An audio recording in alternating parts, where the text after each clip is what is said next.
Hi friends, భూమిపై వాతావరణ మార్పుల ప్రభావం అత్యంత వేగంగా కనిపిస్తున్నటువంటి ప్రాంతాల్లో ఆర్కిటిక్ మహాసముద్రం ఒకటి. ఇప్పుడు అక్కడ జరిగినటువంటి ఒక కీలక మార్పు శాస్త్రవేత్తలను ఆందోళన గురిచేస్తోంది.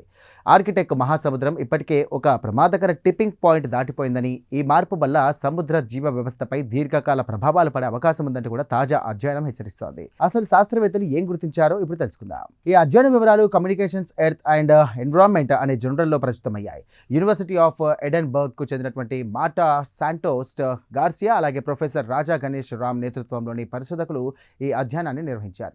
ఆర్కిటిక్ మహాసముద్రం నుండి అట్లాంటిక్ మహాసముద్రంలోకి ప్రవహించే ఫ్రామ్ స్ట్రెయిట్ ప్రాంతానికి సంబంధించినటువంటి 20 ఏళ్లకు పైగా సేకరించినటువంటి సముద్ర డేటాను విశ్లేషించి ఈ నిర్ధారణకు వచ్చారు. పరిశోధకులు గుర్తించినటువంటి ప్రధాన విషయం ఏంటంటే 2009 ప్రాంతంలో ఆర్కిటిక్ మహాసముద్రంలో ఒక కీలక మలుపు చోటు చేసుకుంది. అప్పటి నుండి సముద్ర జలాల్లో నైట్రేట్ స్థాయిలు క్రమంగా తగ్గుతున్నాయని వారు గుర్తించారు. నైట్రేట్ అనేది ఫ్లైటో ఫంక్షన్స్ అనే సూక్ష్మ జల వృక్షాల పెరుగుదలకు అత్యంత కీలకమైనటువంటి పోషక పదార్థం. ఇవే సముద్ర ఆహార గొలుసుకు పునాది వంటివి. ఇక శాస్త్రవేత్తల ప్రకారం ఆర్కిటిక్ సముద్రంలోని మంచు వేగంగా కరుగుతుండడమే దీనికి ప్రధాన కారణం. గతంలో సముద్ర మంచుతో కప్పబడి ఉండే అనేక ప్రాంతాలు ఇప్పుడు ఎక్కువగా సూర్యరశ్మిని పొందుతున్నాయి.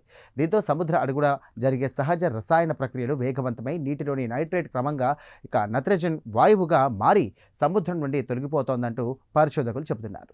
దీని ప్రభావం సముద్ర జీవ వ్యవస్థపై పడే అవకాశం ఉందని కూడా శాస్త్రవేత్తలు హెచ్చరిస్తున్నారు. నైట్రేట్ తగ్గిపోతే కనుక ఫైటోప్లాంక్టన్ పెరుగుదల మందగించిపోతుంది. అయితే ఫైటోప్లాంక్టన్ తక్కువైతే కనుక వాటిపై ఆధారపడి చిన్న జీవులు, చేపలు, సముద్ర పక్షులు, తిమింగలాలు వంటి పెద్ద జీవులు వరకు మొత్తం ఆహార గొలుసుపై ప్రభావం పడే అవకాశం ఉంది. ఇక్కడ మరో ఆందోళనకర విషయం కూడా ఉంది.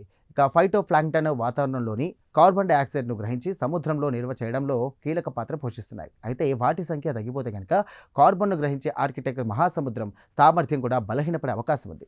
ఇది వాతావరణ మార్పులను మరింత వేగవంతం చేసే ప్రమాదం ఉందని కూడా పరిశోధకులు చెబుతున్నారు. చూసారుగా, ఆర్కిటిక్ మహాసముద్రంలో మంచు కరగడం కేవలం మంచు తగ్గిపోవడమే కాదు, సముద్ర జీవ వ్యవస్థలోని ఒక పెద్ద మార్పుకు దారితీస్తోందంటూ ఈ అధ్యయనం సూచిస్తోంది. ముఖ్యంగా 2009 ప్రాంతంలో ప్రారంభమైన ఈ మార్పు ఇప్పుడు ఆర్కిటిక్ సముద్రాన్ని కాంతి కొరతతో పరిమితమయ్యే వ్యవస్థ నుండి పోషక పదార్థాల కొరతతో పరిమితమయ్యే వ్యవస్థగా మార్చేసిందంటూ కూడా శాస్త్రవేత్తలు చెబుతున్నారు. ఈ మార్పుల ప్రభావం భవిష్యత్తులో ప్రపంచ మత్స్య సంపదపై, వాతావరణ వ్యవస్థపై ఎలా ఉంటుందో తెలుసుకోవడానికి మరింత పరిశోధన అవసరమంటూ కూడా వారు అంటున్నారు.